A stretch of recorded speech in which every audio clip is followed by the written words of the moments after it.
Okay, well, it is 6 o'clock, Tuesday, March 17th, and I will call this City Council regular meeting to order.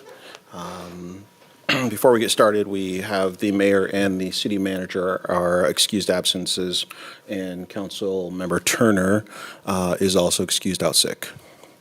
And with that, if you are able, please rise for the Pledge of Allegiance.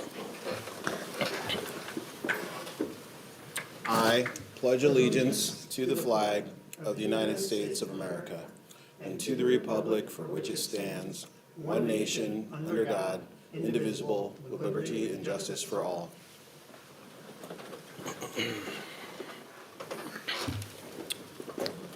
We, the city of Lacey, are on the ancestral land of the tribal people of the Treaty of Medicine Creek, including the Nisqually Indian tribe and the Squaxin Island tribe, and we acknowledge and remember those tribal people not recognized today who were absorbed or relocated into other tribes for survival. And with that, can I get a motion to approve tonight's agenda? Move to approve the agenda and consent agenda. Second. It's been moved and seconded. Is there any discussion about the agenda or the consent agenda? Seeing none, all in favor, please say aye. Aye. Are there any opposed? Seeing none, that motion passes unanimously. We have an agenda. And the first item on tonight's agenda is our Lacey Youth Council report.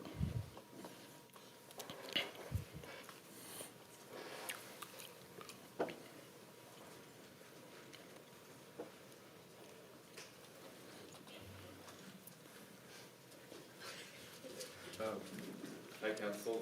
My name is Luca Furlick, and I represent the homeschool community, including sports events for me. And also, last weekend was the SAT, so I took it as well as a bunch of people I know. That was at Olympia High School. Yeah, thank you. Thank you. Good evening, Council. I'm Isabel Valerio, and I'm representing River Ridge High School. So as of now, we have our upcoming blood drive. It's our second round, which I'm very excited for. We had our first track meet today, which I just came from. Hair is still wet. And we have our other spring sports active. We just had our SATs and our zone choir concert, which involved multiple different middle schools and elementary schools. We wrapped up our talent show, and we had our Sadie's dance, and the theme was Stranger Things. Hi, I'm Joy Degwan, here to represent North Thurston High School. Today there was a track and field that was for River Ridge, Timberline, and North Thurston. Spring sports are in full swing, and there's many sports events this week, including tennis, which I'm a part of. Recently we had one of our students win FFA state championships, and this month is Colon Cancer Awareness Month, and we all wore blue on Friday, March 5th to honor the late, great Vice Principal, Ms. Groen. Yeah, thank you. Good evening, Council. My name is Sheila Matua, and I'm representing Timberline. Our Timberline Theater just finished their musical, Something Rotten, and we sold out 2 nights in a row. We also had a reward matinee for students to come to. Key Club just had decon, and a lot of the members said that it was quite the experience, and they had a lot of fun. For spring sports, the boys soccer season is still going on, and we're not doing the best, but we're still trying. Our Timberline Choir also had a performance last night, which was very successful. Our Timberline Spring Orchestra concert is on March 17th, so it's coming up. And our track had a jamboree today. Tennis has a meet at the end of this month, and baseball had a game last night. Softball is still also currently going on, and volleyball is going on too. Thank you. Thank you.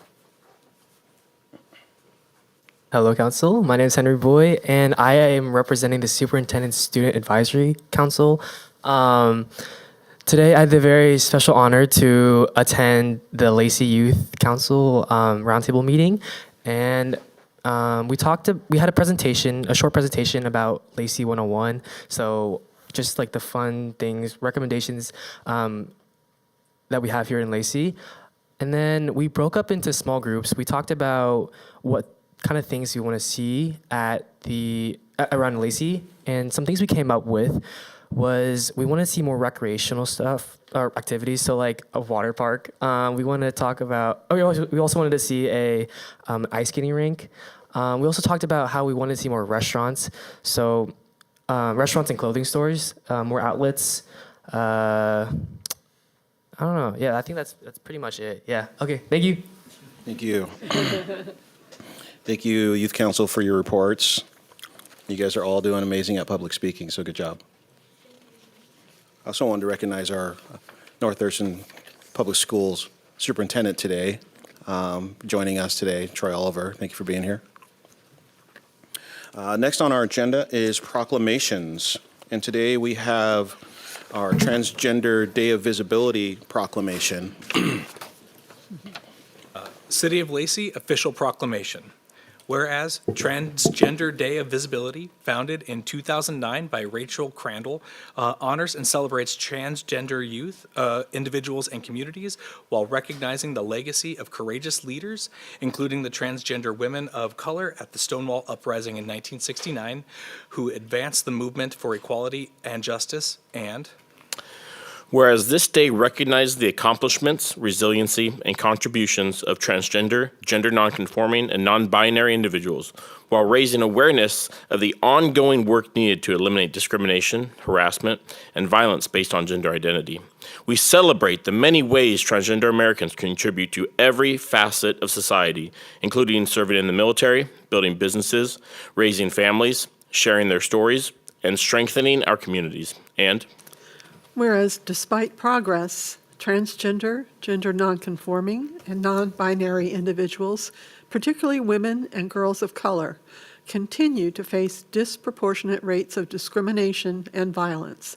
And whereas on this day and every day, the City of Lacey stands with our transgender, gender nonconforming, and non-binary community members for dignity and equal rights and to provide inclusive and healing spaces. And whereas the City of Lacey is committed to fostering a community where all people are safe, respected, fully accepted, and free to live authentically without fear of harassment or discrimination. Now, therefore, I, Malcolm Miller, Deputy Mayor for the City of Lacey, on behalf of the City Council, do hereby proclaim March 31st, 2026 as Transgender Day of Visibility in the City of Lacey, and encourage all community members to celebrate and respect the lives and voices of transgender, gender nonconforming, and non-binary individuals, and to work towards eliminating violence and discrimination in all forms. And tonight, we have Larry Cronquist and Lucas Miller accepting from P-Flag of Olympia.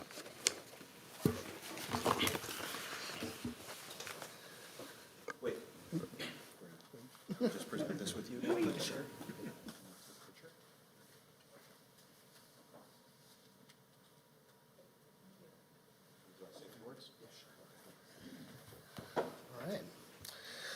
Ladies and gentlemen, members of the council, Deputy Mayor, I'm Lucas Miller. I'm on the board of P-Flag Olympia, a local chapter of a national organization that provides support, education, and advocacy to LGBTQ plus people, their friends, families, and allies since 1973. I would just like to say thank you very much for standing up and recognizing that at a time when the transgender community is under attack in ways that we have not seen since Germany in the 1930s, it is more important than ever that bodies like this one publicly and in writing with proclamations such as these stand up to support people who are, many of whom are leaving red states and moving to Washington as refugees in their own country. As you may be aware, dozens of red states have laws on the books now all but outlawing gender-affirming care, the participation of transgender people in sports, and the use of public utilities and public facilities in public spaces. We actually have two very harmful initiatives coming up on the ballot this November in Washington State. One, trans athlete ban, and the other, repealing the Safety Act that has protected transgender youth in schools for quite some time now, that would force teachers to out transgender students to unsupportive families. PFLAG Olympia has partnered with other organizations to try to fight these initiatives, and our national organization has been involved in challenging the Trump administration's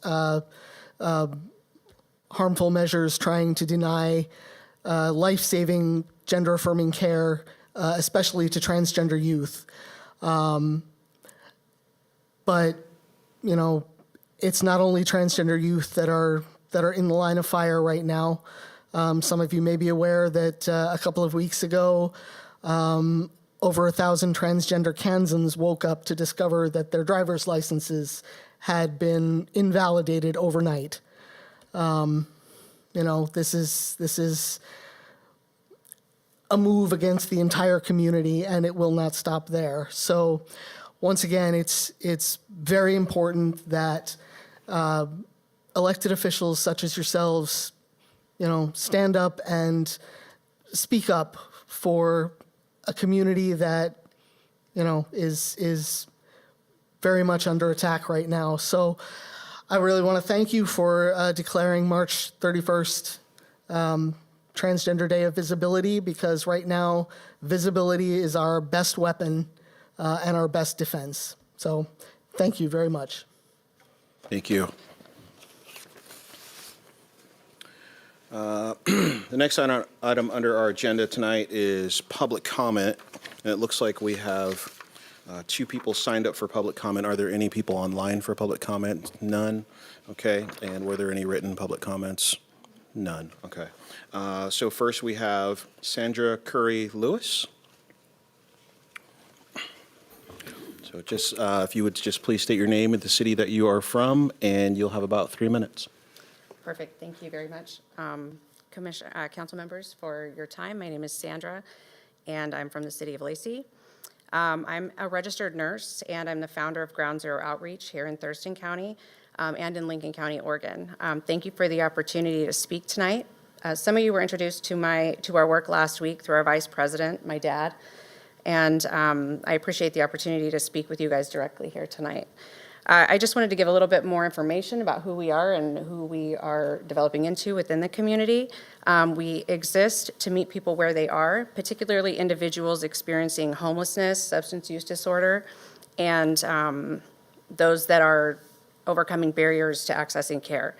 We work on the front lines, building trust with individuals who are often not yet connected to services, helping with case management and building trust with those individuals. And we work alongside them step by step into stabilization and recovery. In practical terms, our work includes helping people access detox and inpatient services. We offer laundromat vouchers and gas vouchers to those in need. We connect people to medical and behavioral health services and help them navigate the system in locating those. We also provide basic needs support like hygiene, clothing, and survival resources. We're also an authorized distributor of Narcan through the Department of Health. And then we follow up with these people so they don't fall through the cracks. How we are growing. We're building the structure to support contracting for peer mentorship and case management support, and this will allow us to extend the reach of existing systems by engaging with individuals who may not otherwise have access to those services. One critical barrier that we're working to solve right now is for individuals who have animals and pets. Many of them delay or refuse treatment because there's no safe place for their animals or they're afraid they're not going to get them back. So we're actively working to build partnerships with local veterinary providers, and specifically, I had a meeting today with the Joint Animal Services to create a temporary foster options in regards to somebody could house their animals, they could go to treatment, get better, and then receive their animal back. And not lose their companions. This is a small but powerful intervention that can significantly increase treatment rates, and our work directly supports public health and safety by reducing overdose risks, decreasing strain on emergency services, and helping people move towards stability. So we're not duplicating services here, we're bridging gaps between systems that already exist. As we continue to grow, we're looking to collaborate more closely with the City of Lacey, and that could include strengthening our referral pathways, supporting outreach efforts, exploring small-scale funding and resource partnerships, and working together on solutions that reduce those barriers to treatment. I want to be clear, though, this work is happening already in our community, and I would like to say that there are some great partners we're already collaborating with. Organizations like Our Arc and God's Land are already doing such amazing work, and it's an honor to be working alongside them, building our community care and stronger community-based networks. Thank you for your time. Very good. Thank you for your comments. Next, we have Danny Burkett. Please state your name, your city that you're from, and you will have about 3 minutes. Good evening. My name is Danny Burkett. I am with Our Arc, and I am the founder and executive director of it. We work with homeless street youth here in Thurston County, ages 13 to 25. Let me ask you a question, council members. I want to ask you a simple question tonight. Where do our young people go during the day? Not at night. We've had that conversation, beds, shelters, and temporary places. But I'm talking about the 16-year-old who was couch surfing last night, the 19-year-old aging out of foster care, the 21-year-old trying to hold a job while living out of a backpack or in their car. At 9 a.m., when shelters close their doors, where do they go? The library, the streets, Evergreen. They go to parks, go to libraries until they're asked to leave. Hopefully they're not sleeping. They go to sidewalks, fast food lobbies, anywhere they won't be noticed or seen. And what looks like loitering to most is actually surviving. At Our Arc, we walk with these youth every day. We hear the same things. I just need somewhere safe to be, somewhere dry, somewhere warm, somewhere I can think, somewhere I don't feel invisible. Not just a bed, a place to exist. What we are missing in our community is not compassion, it's connection and coordination. We need daytime safe spaces for our homeless youth.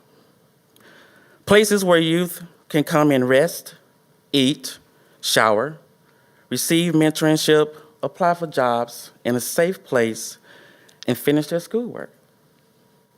Not just services, stability, dignity, and belonging. But here's the truth.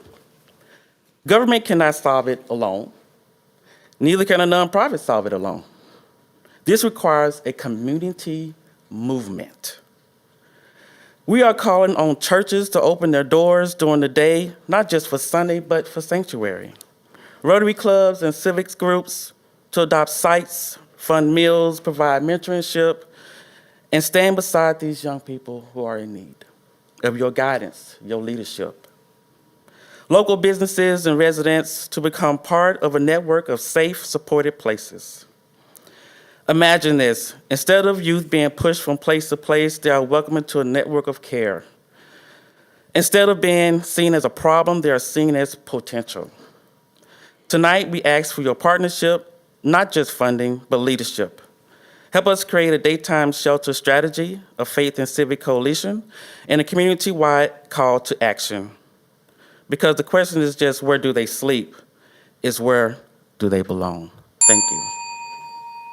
Thank you. Thank you for your comments tonight, all of you. Next on our agenda is under ordinances, and we will be taking a look at ordinance number 1698, 2025 carryover amendment, and tonight we have Chelsea Knight.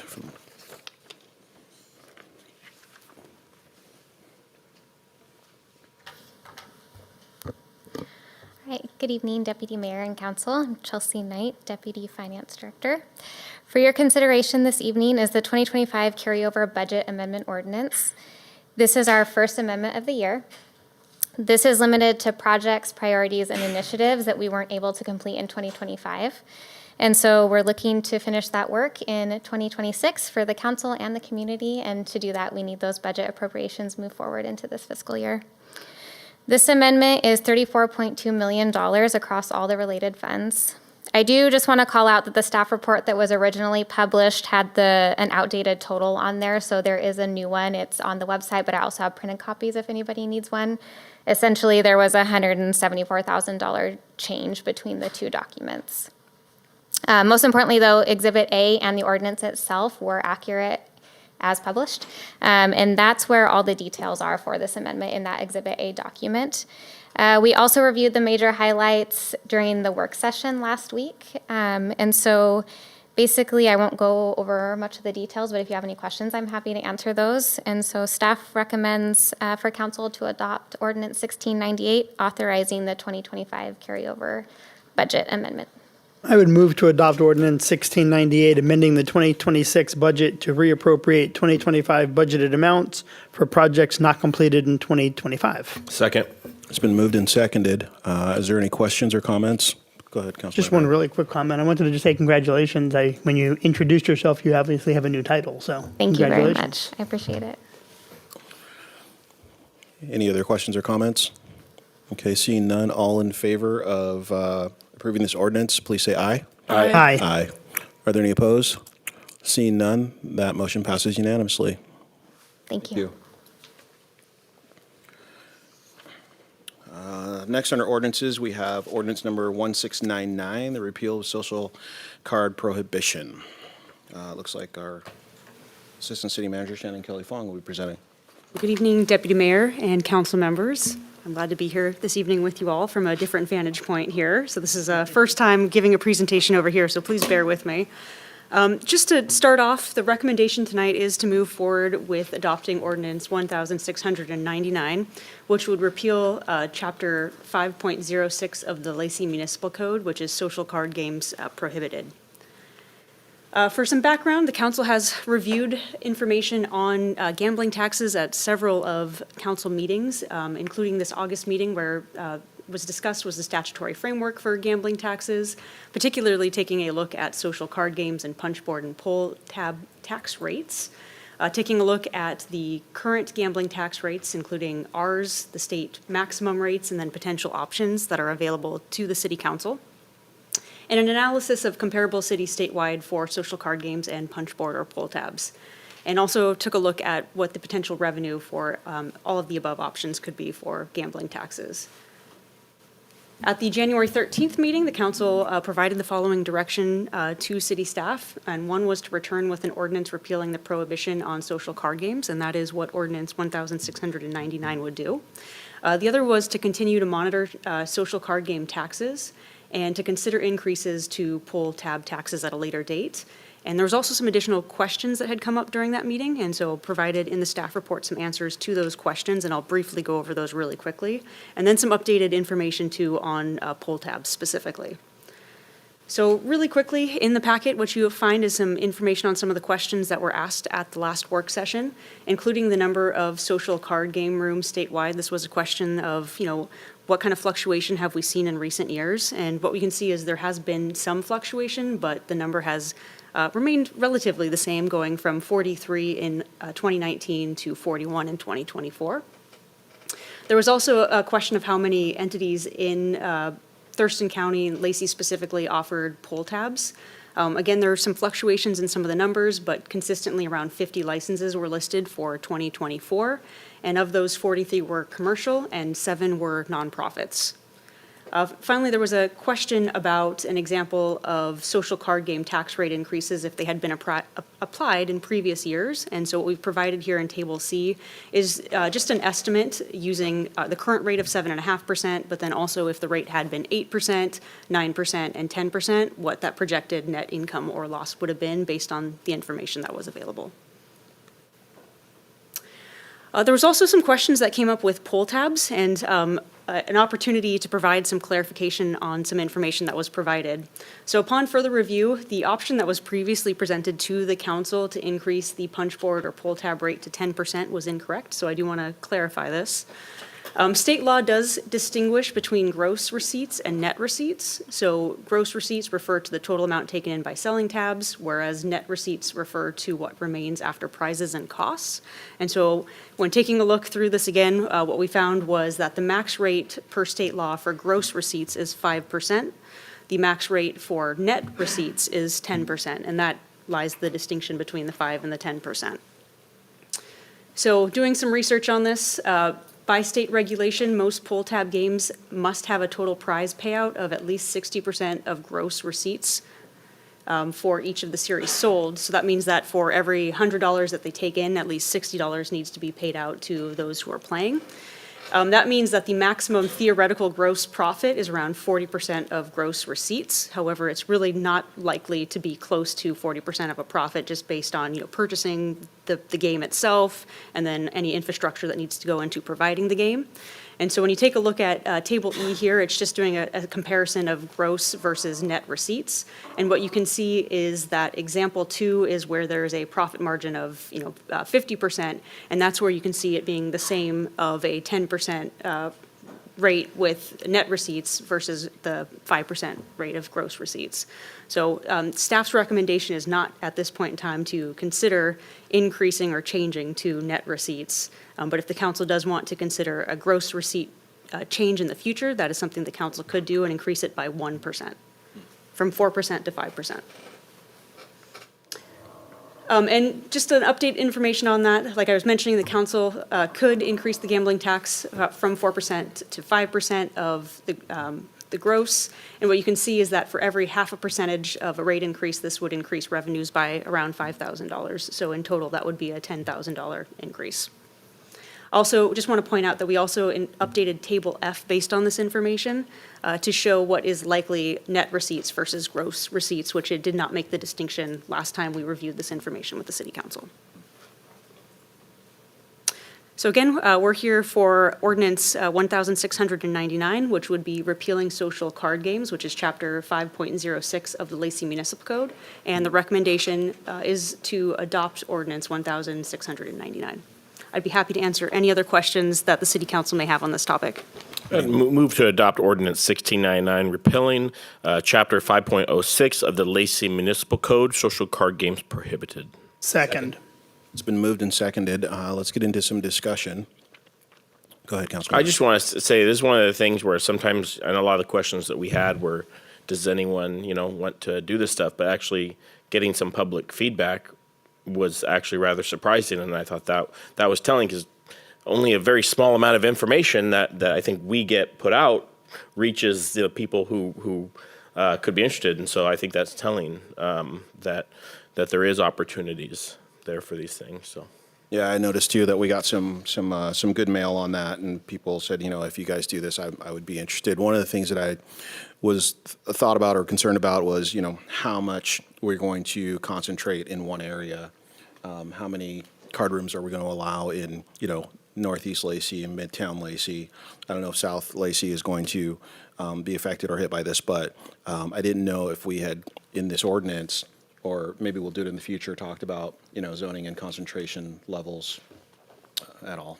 So the question, Deputy Mayor, is just what, in this particular ordinance, this would just be a general repealing, and then what I'm hearing you say is potential future conversation for a council to consider of zoning in the future. Correct. So to keep monitoring that for future conversation. Yeah, I guess what I'm looking at is like, okay, if we have a lot of interest and then all of a sudden we have, 6 card rooms pop up in a 2 square mile area and we be turned into Vegas or something like that. Hey, I mean.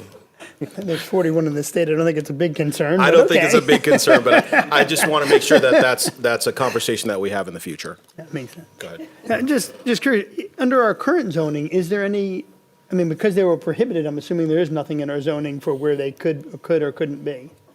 Would that be correct? I cannot speak definitively on that question, but I will work with our Community and Economic Development Department to see if there's any more information we can provide on this. Great, thank you. And that'll be a conversation that we have. I guess that'll be the next part of, part B of this conversation is, how many and where. We'll get into the zoning portion of it. But for now, we have a motion and a second to pass this ordinance 1699 to allow additional card rooms in the city of Lacey. All in favor, please say aye. Aye. Aye. Aye. Are there any opposed? Seeing none, that motion passes unanimously. Thank you for all the hard work. If I could, Deputy Mayor, our Community Economic Development Department is very fast. So they did provide an update here that there are no specific rules. Okay. That was quick. So we'll have to get into that and have those discussions at a future work session. Next on our agenda tonight is the mayor's report. Back to you, Shannon. Great. Well, we have 2 items here on the city manager's report. Did I say the mayor's report? Yep, I'm but sorry. I'll. The mayor's, there is no mayor's report tonight. The city manager's report. That's my fault. Fantastic. Well, we still have 2 items on the city manager's report, and I want to start with our contract award for the Chatham wastewater looping and annual valves. And for that, we're going to have David Knox, our utility engineer, provide the presentation. All right. Good evening, Honorable Deputy Mayor and Honorable Council members. Again, as Shannon introduced me, my name is David Knox. I'm a utility engineer here at the City and the Public Works Water Resources Department. And tonight I will be presenting on, or requesting a motion to award contract number PW 2025-08 for Chatham wastewater looping project that is part of our annual valves program for maintaining wastewater infrastructure in the city. This contract was advertised for 3 weeks. We had 12 bids opened on February 25th, ranging from $438,000 to $632,000, with an engineer's estimate of $509,253.89. The low bidder was Roglands Incorporated at $438,946.94. The specifics of this project, we would be installing about 800 linear feet of piping along the northern section of Chatham Drive, located the red line there, which would connect 3 existing step force mains on the north side of Chatham that are connected on the south, but it would connect them again on the north and then connect them to our gravity system in Stellicom Road. That would allow an alternative path of relief in the event of system maintenance shutdowns for about 400 homes in the Madrona Park neighborhood. And then we will be replacing sewer valves within the project limits that are aging and nearing their end of useful life. So I request a motion to award contract PW 2025-08 to Roglands Incorporated for $438,946.94. I motion to award Lacey contract number PW 2025-08 to low bidder Roglands Inc. in the amount of $438,946.94. Second. It's been moved and seconded to award this contract. Is there any discussion or questions before we move on? One question. Do you have any idea why the bid came in so much lower than the engineer's estimate? I mean, I can't imagine that economic conditions have improved, so. Right. I mean, the engineer's estimate was pretty much right in the middle of the spread of the 12. So, I mean, I can't speak to any exact reason, but my best guess would be just uncertainty in the economy and people not knowing exactly, what things are going to cost tomorrow. So Probably bidding on a lot of things if there's 12 bids too, so they probably needed to be competitive. And sometimes you take a job just to keep your crews working. Yeah, if I could kind of respond to that. So the methods that we use to put together an engineer's estimate are not the same methods that a contractor uses to put together their estimate. We look at historical prices, we'll contact vendors, check to see if material prices and things like that have gone up. Contractors, though, they go through a much more detailed approach typically.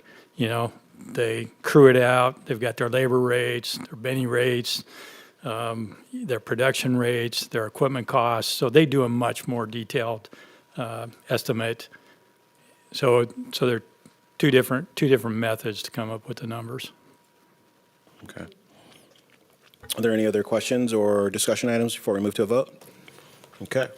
It has been moved and seconded to award Lacey contract number PW 20225-08 to the low bidder, Roglan's Inc., in the amount of $438,946.94. All in favor, please say aye. Aye. Aye. Is there any opposed? Seeing none, that motion passes unanimously. Congratulations. Great, thank you, Council. I have one more report for this evening, and that is a public safety briefing from our Police Chief, Robert Almada. Good evening, Council. Wow, 6:35. I got lots of time. I'm not sure if I should take, if you want me to fill that time, or you're looking to get out of here early, but, or I just have a history of being verbose. I'm not sure which it is. But good evening, Council. Thank you for having me today. I'm very proud to talk about our police department with you. And we're going to talk about 2025 and what happened and how it turned out statistics-wise and some staffing, and we're looking to move in 2026. Thank you.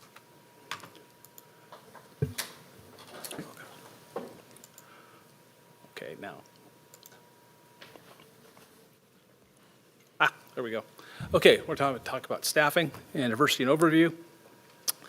So our commissioned officers, we have in 2025, how they do a point-in-time count. And when they do the point-in-time count, I talked about this with the city manager. He said, make sure you tell council how they calculate that number. Because we authorized 72 positions. How is it we have 58? So you want to make sure that I really drilled down a little bit into this information. So on average, actually the point-in-time count that we reported to the FBI was 58 positions. Now, when there's counting those positions, they're fully trained and able to deploy to the field. They do not count officers in training. They don't count officers pre-academy. They don't have any people having backgrounds. They don't count anybody. They do not count command staff. So myself, the deputy chief, our 4 lieutenants are not counted in that number. So you go through the math. An example, I believe I have on next page. There we go. So how's it calculated? Here's just kind of a little, so on the 31st of each year, they say, how many deployable officers do you have? And so as you saw, it was 56. Just so happens when I looked at it the other day, it would still be 56. And this is why. So of the 72 positions that we have funded, 2 are command level officers, 4 are lieutenants. So those 6 don't count. We have 3 in the field training program. Those 3 are officers. 2 just got out of the academy. One's a lateral officer who's been in the field training program for better part of a month and a half now. We have 4 at the academy currently. We have 1 pending the academy for June, and we currently have 2 vacancies. So when you add all those numbers up, we have 56 deployable officers, but that counts for the entire 72. So so fortunately, by October, that number actually should be higher than 56, less retirements or anything else that might happen along the way. So if there's any questions, I'll be happy to answer those, but it gets a little wonky when you look at the stats and how the FBI likes to count them. So how long does it take to hire and train a police officer? That's a question we get very often. Our hiring process is rigorous and robust. We want to make sure that we select the finest officers for Lacey, which will tell why our other stats are really low. It's really important that we get the right people here. So it takes, between the written test, the PFQ, which is the physical agility test, it's about 4 weeks to get that process done. Before you get your first interview with the Lacey Police Department, it's about 6 weeks in general, and these are all averages. If you're successful in that next interview, the next chief's interview is about 3 weeks after that. Then we put you to a background, and depending how much life you've lived, it'll be 6 to 8 weeks. If you've lived longer life and you've deployed a lot of places, or you've lived a lot of places, had a lot of jobs, it'll take a little longer. If you're right out of college, haven't lived a lot of places, it's a little bit quicker. After that, part of the background is the integrity interview, where we take all the information you provide and verify it and clear up any discrepancies. We talk to your references, we check your history. At that point, you take a polygraph by state law. You do a psychological evaluation, a medical evaluation, and then the final offer. That takes approximately 21 weeks on average. Then you start your training phase. That's 2 weeks before the academy while we prepare you to go to the academy, get your uniforms proper, get give you some basic contextual information while you go to the academy. In the academy, it's about 4.5 months, 18 weeks. Then post-academy is another 2 weeks. As soon as you come out of the academy, we go through a series of validating the information that you received in the academy, so we know that you can apply the law that you learned in situations as well as qualifications on the various systems that we have. Then you go into a 15-week field training officer program where you ride around with a senior officer who's specially trained to train officers, and you go through 3 different training officers during that 15 weeks, and that totals 37 weeks. And so in general, it takes 14 to 18 months from the day you say, I think I might want to be a police officer someday, and you take the written test, that starts the clock. It takes 14 to 18 months before you're field ready to deploy as a deployable police officer here in Lacey. And that's actually an accelerated system than when it was 6 years ago. Actually, I have one question. Do most of these guys hold down a job during that, guys or girls, hold down a job during that time? How does that? Well, I pay them as soon as they come out of the as soon as they start pre-academy prep, they start getting paid. Okay. So all their training is they're fully paid at step 1 as a police officer. There's not a training pay, it's an actual full pay as a step 1 police officer. So the left side is unpaid, the right side is paid? Correct. Okay. So generally, either they're finishing their military billet during that hiring process, they're still transferring out of the military, so they're still in the military, whether they're going through the hiring process, or they're finishing college, or they're still working the other job they're at currently. Okay.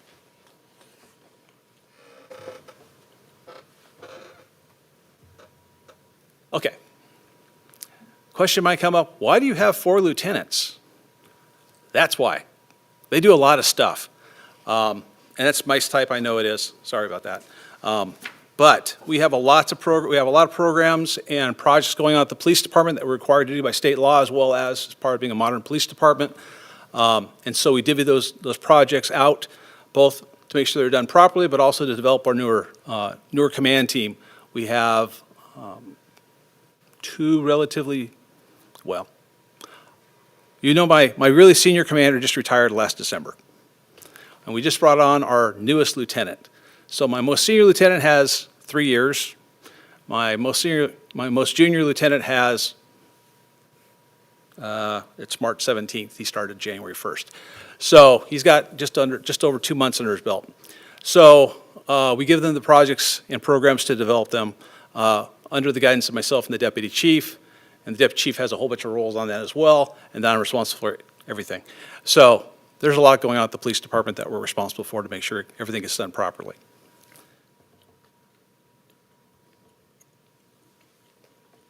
Okay, our racial composition. So numbers are based upon the end of 2025. You'll notice we reflect the community. We'll see that next slide. We have approximately 61% of the department is white, and this is both commissioned and professional staff. Then you have 11% are African American, just about 13% are Asian, another 13% are Hispanic, and then we have unknown and Native American as well. When you look at the composition of Lacey for 2020 census, as well as the current composition of the North Thurston School District, which is what we really look towards, we actually have very similar diversity to those two sets of information. So when you look at our field activity, field interviews, that's when an officer talks to somebody, documents information, or issues a citation, that's an infraction, traffic citation. You'll notice, again, when you look at the amount, there's no bias indicated in the statistics that we use as far as issuing citations, racial composition, everything like that for both field interviews and tickets, as well as arrests. Again, primarily white folks are being arrested here in Lacey. So the difference here between those two stats, one is all arrests, the second one is all discretionary arrests. So when you look at discretionary arrests, those are, so what's not included in a discretionary arrest? So that takes out all the domestic violence arrests, because those are mandated. All DUI arrests, those are mandated, and all warrant arrests, those are mandated. So when the officer has the discretion, whether or not to arrest somebody, those stats almost exactly match those of the mandatory arrests. Again, indicating no indicated bias. Our gender breakdown at the police department for the entire police department is 34% female and just 66% male. Remember, when I got here, it was about 10%, 15% female. So one of our big goals was to get towards that 30%. Looking at commissioned officers, we're at 23%. We've been as high as 25% or so. So we're still trying to zero in on that 30% for commissioned officers. We're still working on that. Civilian personnel, we're definitely heavily females on our professional staff. And that makes up non-community service officers, that's support officers in the field, doing field activities, evidence technician, our police record specialists, our executive assistant, our car washer, those are all professional staff. Department statistics. So here's some definitions you'll hear. Citizen-initiated call, that's when the citizen starts the call by calling 911 or flagging down a police officer. Officer-initiated call, that's when the officer tells dispatch, hey, I'm going out on this vehicle, or I see something suspicious, I'm going to initiate a contact. A case is when we actually start writing a crime report. So total calls for service, they're up. So 44,842 calls for service in 2025. That's a 5% increase over last year, and that's about a 9.5% increase over the 5-year trailing average. So activity is going up. But remember, that's also involving officer-initiated activity, and we've increased our number of officers over time. So additional officers doing more activity, you would expect that. Number of arrests, we peaked in 2024. So we're a slight decrease year over year, but still an increase over the average of about 28%. Again, having additional officers in training, doing additional and proactive police work, you're going to see more arrests. Total citations, large increase, about 38% increase year over year. 1,922 citations for 2025. That's a 58.7% increase over the 5-year trailing average. When you have young officers being proactive, they tend to write citations. They tend to do a lot of vehicle stops, which is interesting because that's not really an indicator of how many vehicles we actually stop. We actually do a lot more education in our vehicle stops than we do citations. We try to get educated voluntary compliance for folks because it's longer lasting compliance than if I compel compliance with some type of enforcement mechanism. So we try to do it education first. If we keep seeing the same car doing the same things, that tends to get a citation, or if it's a really, really egregious citation or a violation. Traffic collisions are down. You do more traffic enforcement, collisions go down. It's kind of an interesting correlation. So we're about 10% decrease year over year and about a 5.5% decrease over time, which is really good to see. Injury collisions are down slightly, about 5% year over year, and then again also 5% over the 5-year trailing average, which is also good to see. I think that's a function of enforcement, visibility, and roundabouts. Lots of roundabouts. Okay, DUI arrests, we're about even, 88, pretty consistent year over year. About a 20% increase over the 5-year trailing average. NIBRS, that's a fun name. National Incident-Based Reporting System. We used to have a different system. This system has some interesting nuances to it because it's the new FBI system of it counts victims. So you're going to see some differences in the numbers on how things are calculated.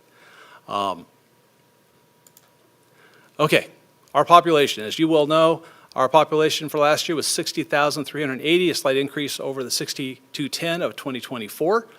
So take that in mind. Our crime rate. So the crime rate is the number of crimes per 1,000 residents in the community. Okay, so it's not the actual numbers of crime, it's the crime rate. It's really important to know because that's going to vary as a function of your population. So when you look at your 5-year trailing average, we've had a 19.4% decrease over the 5-year trailing average. That is something to hoot and holler about, my friends. That is not usually seen. So we're down considerably. Year over year, we're down 12%, which is outstanding. But to my mind, the longer trend is that we've been trending down now for the last 5 years. And it's almost 20% down over the last 5 years, which is pretty darn amazing. Again, it's an emphasis on proactive police work and knowing our community and really focusing on the items driving crime. And habitual offenders that drive crime, we tend to focus on. And that has some of the biggest impacts. Violent crime. Here's something I want you guys to pay attention to and kind of explain it to you a little bit. So violent crime, the violent crime rate, again, that's as a percentage of population, rose about 22% year over year. And we isolated it really down to one thing, and that's aggressive assaults.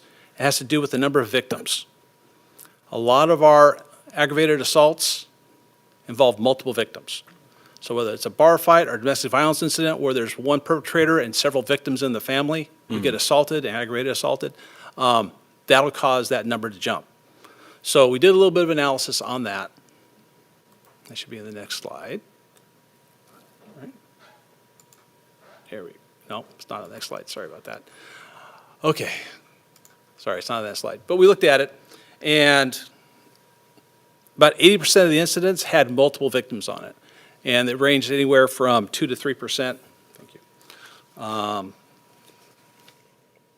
like to get that for you. Let's see here.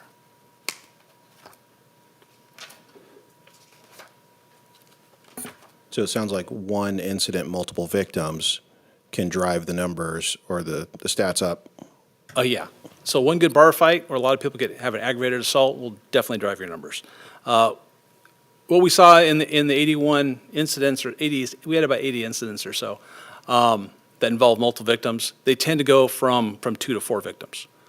We had a couple that were kind of landslide, that really kind of offsetted the whole thing and skewed it a little bit. But by and large, it was 2 to 4 victims involved. I have a quick question, if I could. Sure.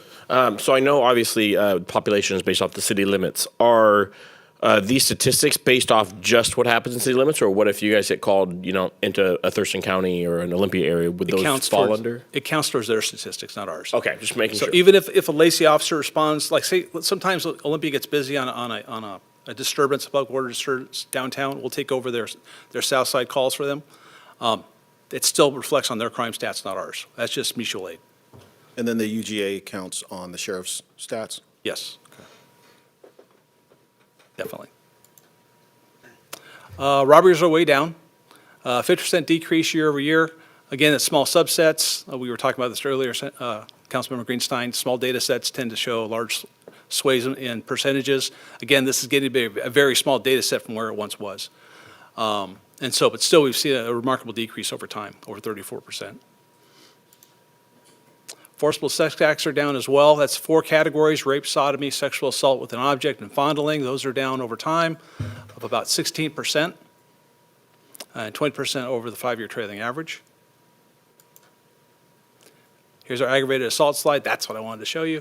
So 82 individual incidents this year versus 75 last year, when you break it down to actual incidents. So we did have more additional incidents, but really the biggest factor here is the number of victims involved, which is one of the one of the nuances of NIBRS is how they count crimes. It's per victim.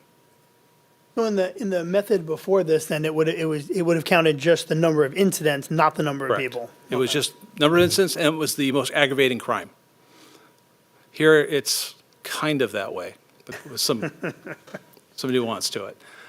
Simple assaults are down a bit, about 9.4%, about a 2.93% increase over the 5-year trailing average, but pretty consistent within a range, frankly, for our simple assaults. It's the aggravated assaults that are the more concerning issue. It looks like simple assaults took a real dip during the COVID. Yes, a lot of things took a great dip, but definitely simple assaults were way down. And folks just didn't report a lot of things during COVID. Sure. It's also a big part of it. Motor vehicle thefts, as you've seen throughout the state, are way, way down.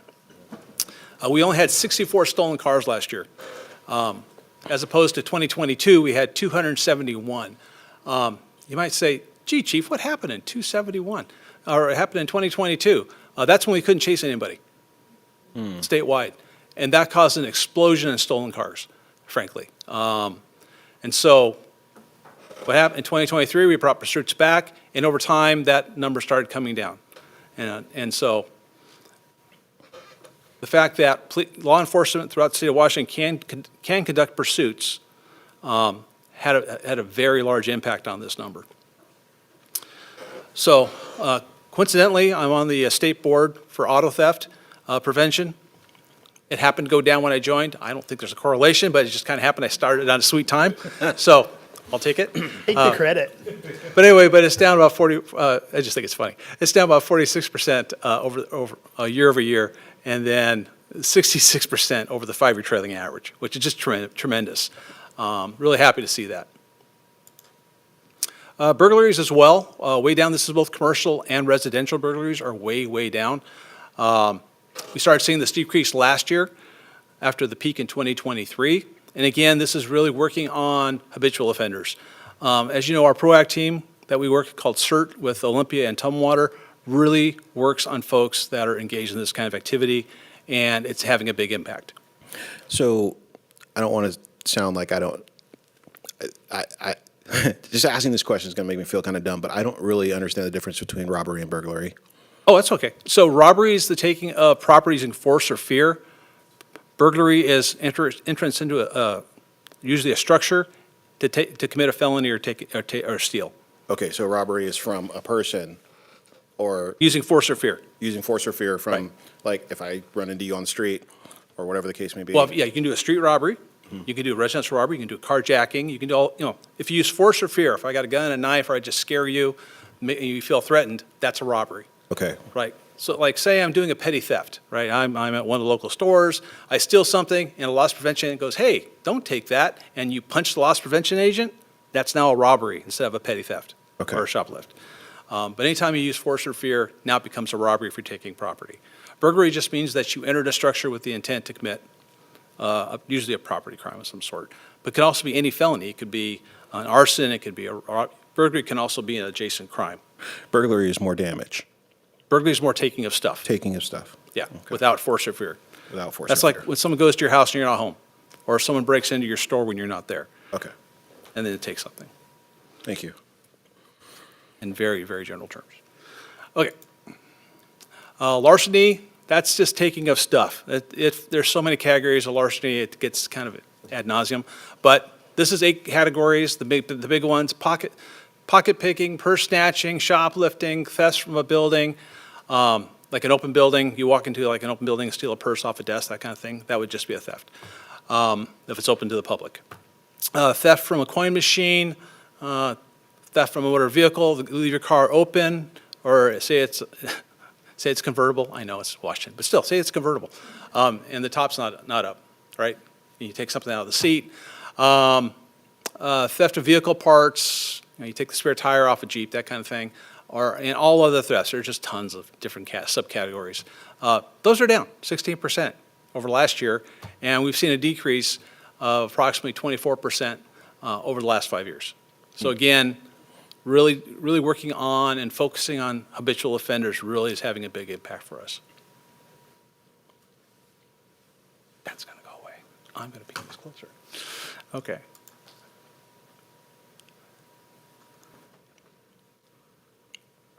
Chief, would that include your emphasis on shoplifting that you've had in Yes.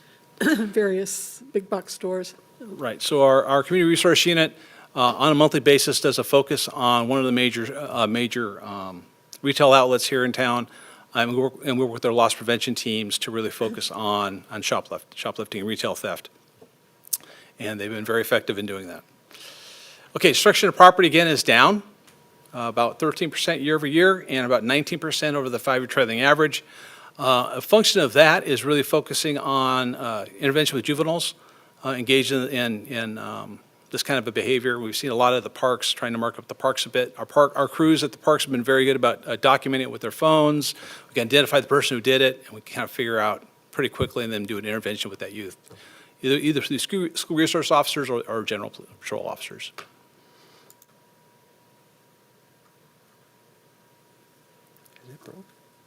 Oh, that's weird. Okay. Drug narcotics, equipment violations. First of all, it wasn't a crime for a part of the 5-year period where we really couldn't do very much. Like half the year it wasn't a crime, and then it was, and we went back and forth on that for a little bit. Then they made it a crime, And now it's been going up on a pretty regular basis. And really, drug and narcotic equipment violations are proactive activity by officers. So this is what we want officers to be doing, right? Just because if you saw no crime here, that would be an issue because we know we have drugs occurring in our community. We want to make sure officers are being proactive and going after those crimes. Yeah. And the majority of the type of drug we see is methamphetamine. Is it true that cities that are located on major freeways and that have ports have a little bit higher drug issues than non-freeway and port cities? Or is there any statistics on that? That's just kind of a statistic that I ran across for trafficking and for drugs. Yes, it's a corridor. Yeah. In fact, when I worked in Southern California, I actually worked Interstate 5 corridor for narcotics, and I actually followed a case from Santa Monica all the way up to Blaine, Washington. So they were trafficking MDMA out of Canada and taking down Interstate 5 down to Santa Monica. So yeah, it goes pretty far. Okay. Uh-oh, I went too far. Okay. See, I did it for you, sorry. There we go. Professional standards review. Okay, we're going to move on to professional standards for our officers. Remember I talked about pursuits earlier? We had one in 2025. And that was for a first-degree robbery. That was in policy. We had another incident where it didn't quite rise to a pursuit. We didn't engage with the suspect. However, we did get him for felony evading, which was interesting. They actually filed felony evading even though we weren't actually engaged in the pursuit at the time, which was unique. But they did make an affirmative attempt to evade the police officer, so they were able to get him for evading. But we only technically had one pursuit in 2025. Personnel complaints, we had 4 formal complaints and 8 informal complaints. Formal complaints related to employee conduct, both on and off duty. Informal relates to allegations of minor policy infraction or errors, sometimes courtesy, those type of things. We had police vehicle involved collisions. We had 14. We had 6 that were preventable and 8 are non-preventable. A preventable collision is when the officer is found to be at fault. Non-preventable generally means the officer got ran into. People tend to run into police officers.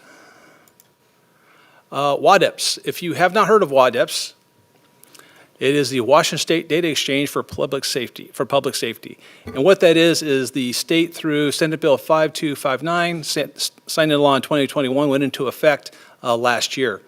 And what it did is it wants all law enforcement agencies to report a standardized use of force. Well, that's a problem because law enforcement agencies throughout the state of Washington do not have a standardized use of force.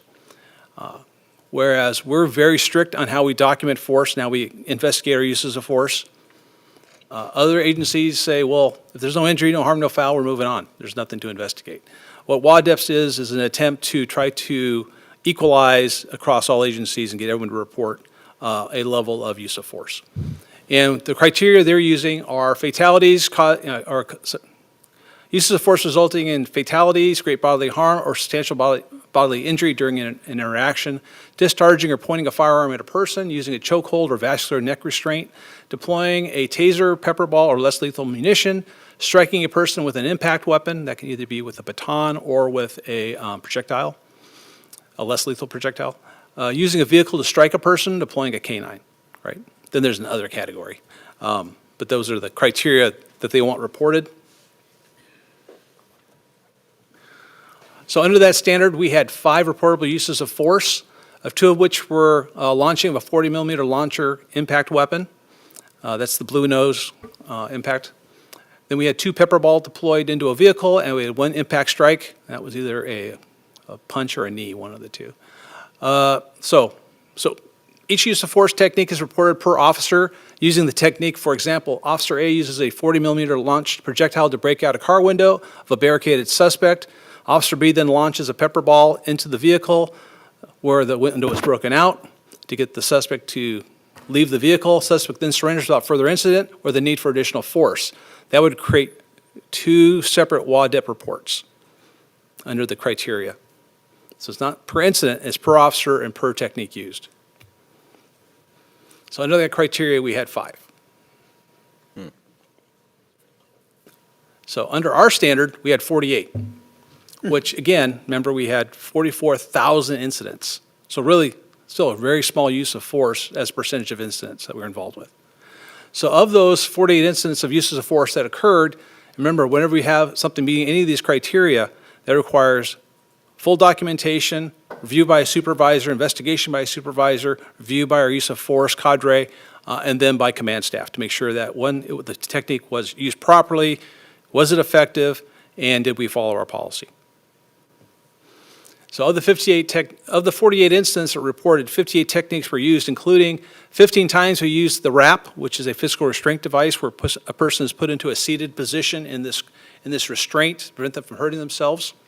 And it's a recovery position, so they don't have any opportunity for positional asphyxia or anything like that.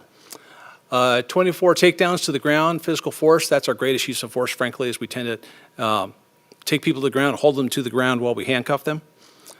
6 wrist locks, 3 tackles, 2 taser applications. We had 3 punches or kicks. We had 4 extended range impact weapon strikes, and 1 firearm on target without a discharge. Quick question. Sure. As you were talking about the WADEPs, you mentioned only 1 impact strike met that threshold, and then over your professional standards that you just went over, there were 3 punches or kicks that you mentioned. What is the difference between what rises to the level of a WADEPs versus just like a regular strike? It had to do with the reporting period when they started the reporting. Okay. The reporting started in the fall, I believe, is when it actually started, so all the other ones were prior to that. Okay, thank you. So it was more of a timing issue for part of them. So professional standards used by demographic. I'm sorry, it's a little small there. But again, majority of force was used on the white population, and then black, and then Asian. Included in the white population is Hispanic. It's not broken out under the NIBRS criteria. They don't include Hispanics, so I'm not counted under their stats. It's all white. We're trying to get that changed. And this leads to our strategic priorities for 2026. I did pretty good. Okay, so for 2026, what we're concentrating on, obviously, is crime prevention, suppression, investigation, and apprehension.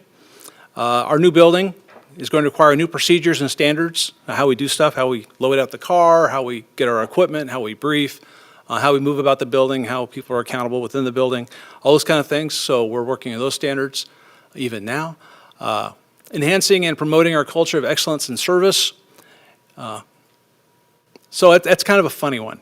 You really have to be careful with your teams when you're talking about culture, right? So if you say, hey, we want to change the culture, the response from the old guard is, well, what's wrong with our culture? Because they're really proud about it, right? And it's like, well, no, we like that. So really it's about enhancing and promoting our culture of service and really working to make sure that we're seen as part of the community and not enforcers in the community, which is really our biggest compliment that we get. And we will make sure we keep that standard.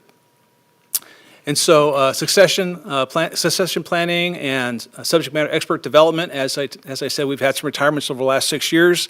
We've changed out the department quite a bit as far as newer officers here at the department, so we want to make sure we're developing those new subject matter experts in the department, as well as the folks that are going to be following myself and the deputy chief and the rest of the command team and the leadership team throughout the department, the sergeants and corporals.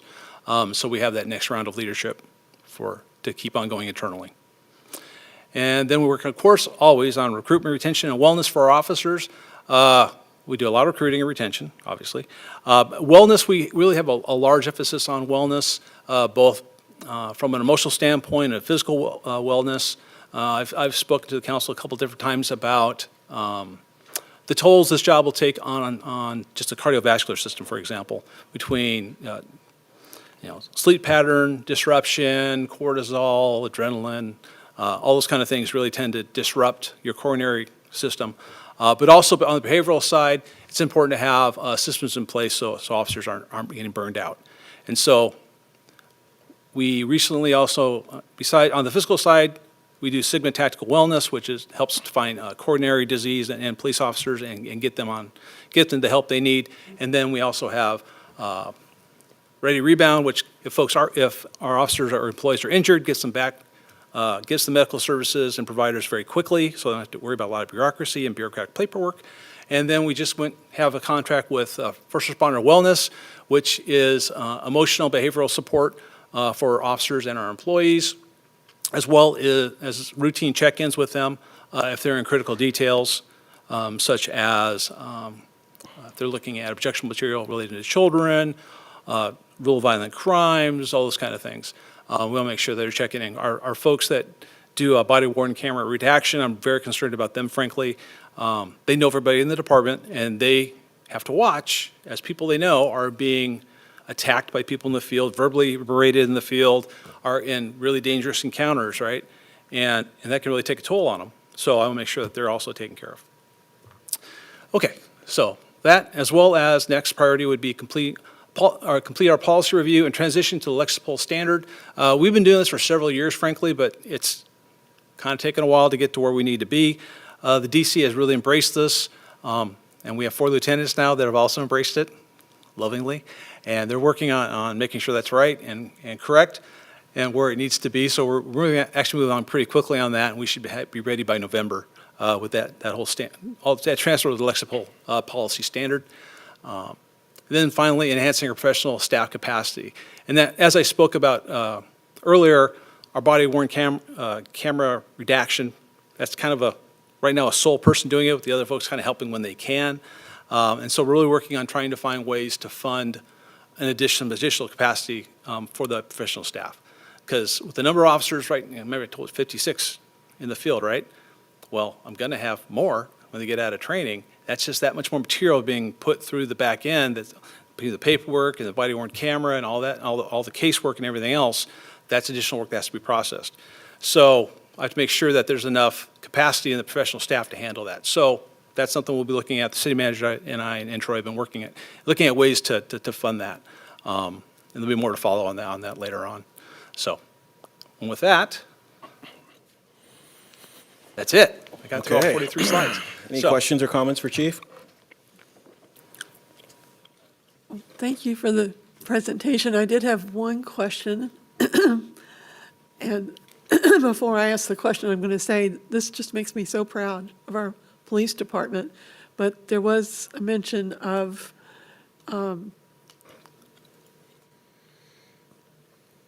shoot, I forgot the term, but anyway, it was of the offenses and by officers, the complaints by officers. Mm-hmm. Yes. And then I think there were 4 that were, anyway, were any of them firing offenses? Yes, I guess is clear. I can't talk about individual incidents. I had 1 resignation in lieu of termination. I report out every quarter to the Civil Service Commission on hiring information and on discipline. And one of the report outs was, in fact, there was a formal complaint. It rose to the level of termination. He retired in lieu of termination before we got to the end during the ladder process, or just prior to the ladder process. Councilman Greenstein. I just want to say, I don't know if this is true in other communities or not, having not been on a council in any other community, but, we hear from the public a lot as council, as electeds. And, we hear about our parks, we hear great things about our streets and all of that, but we hear a lot from the public about very positive interactions with our police. And I don't know if that is as common in other places. So just want to say your guys do a great job. Thank you.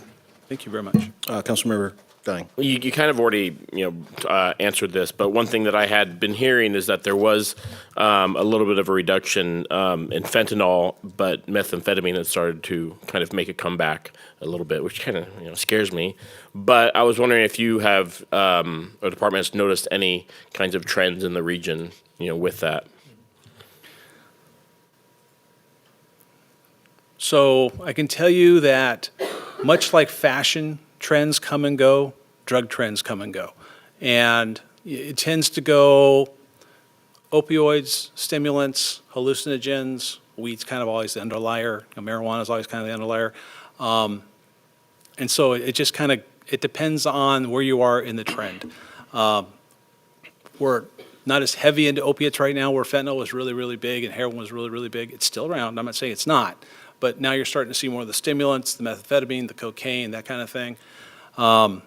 And so it really it ebbs and flows, and it's kind of like the flavor of the week. Sometimes people get nervous because of the fentanyl scare, and they don't, they're really concerned about that and contaminated drugs and things like that, so they'll go to something they think is safer. Yeah, so, yeah, drug culture is interesting.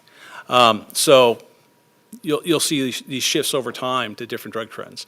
I was also wondering if there's a difference in the interactions because methamphetamine is a little bit more of a stimulant than fentanyl or an opioid would be, and how the police officers kind of tend to deal with that and how they're dealing with that. I'm not getting a lot of reports about excited delirium, and really it's a potency issue as well. Excited delirium and those different type of things where generally it's really strong methamphetamine or PCP or some other psychedelic that's both a stimulant and a psychedelic like PCP. That's when you really get the violent excited delirium, the dissociative episodes, the manic strength, those kind of things. That's not really what I'm hearing a lot about. Now we still have fentanyl, we still have opiates, we still have those things, but mostly what we're seizing, a lot of stuff that we're seizing, the majority that we seized was methamphetamine. But and also it's geographical. It kind of depends on what area you're in. And I mean, if you go to downtown Seattle, you're going to see a lot of fentanyl. So it just kind of depends on the geography as well. Well, thank you for your presentation. I guess for me, it just, a lot of the programs that you've instituted and a lot of the practices that you've upheld and brought to the city of Lacey obviously are really working really well. Our numbers are looking really good. I didn't know that they were this good, but I guess with that, I would say that you guys deserve every square inch of a new facility. Well, I appreciate that. Thank you. And I hope we get that one up and running sooner than later.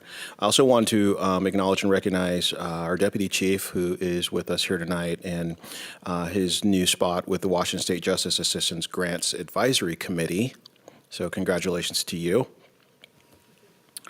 And unless somebody has something further. I will say, though, on that list of responsibilities, the deputy chief's ones were kind of, there wasn't as many on there. So I was thinking maybe first of all, he's got to deal with me a little bit. So, I mean, that takes a lot of his time just talking me off the ledge.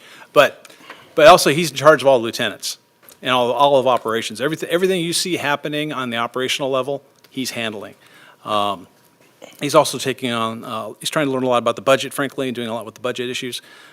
He's also in charge of bringing a lot of programs online, developing a lot of new programs, making sure the things that we retain are needed to be retained and things that we don't need to retain are going by the wayside.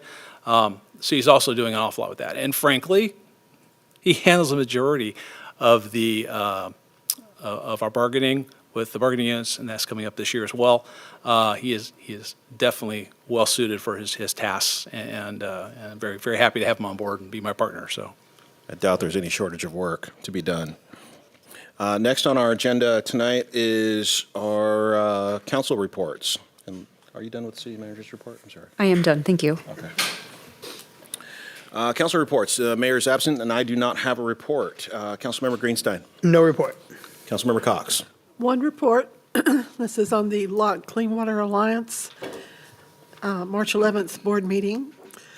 We received a budgeting overview and details of drivers and next steps. The board will take part in a retreat on April 1st. The date is not a joke. No April Fools there. In preparation for the retreat, the board reviewed budget topics to be discussed, and it should note that LOT does two-year budgets, so we're entering into the next cycle on this one, so every other year gets very intense. We approved an interlocal mutual aid agreement with Thurston County. We got a briefing on Phase 2 of the digesters upgrade project and approved an alternative contracting method for Phase 3 of that project, which is biogas utilization. Human Resources reported out on the wellness program, which has given LOT for the 16th consecutive year winning in the Well City Award. And then finally, I'm happy to announce that LOT has hired a new communications manager, Colleen Keltz, who currently manages media relations for the Department of Ecology's water quality program. So she comes in with a lot of understanding about what LOT does and what its mission is, and hopefully she'll start work in about a month. And that's my report. One report, VCB met earlier today.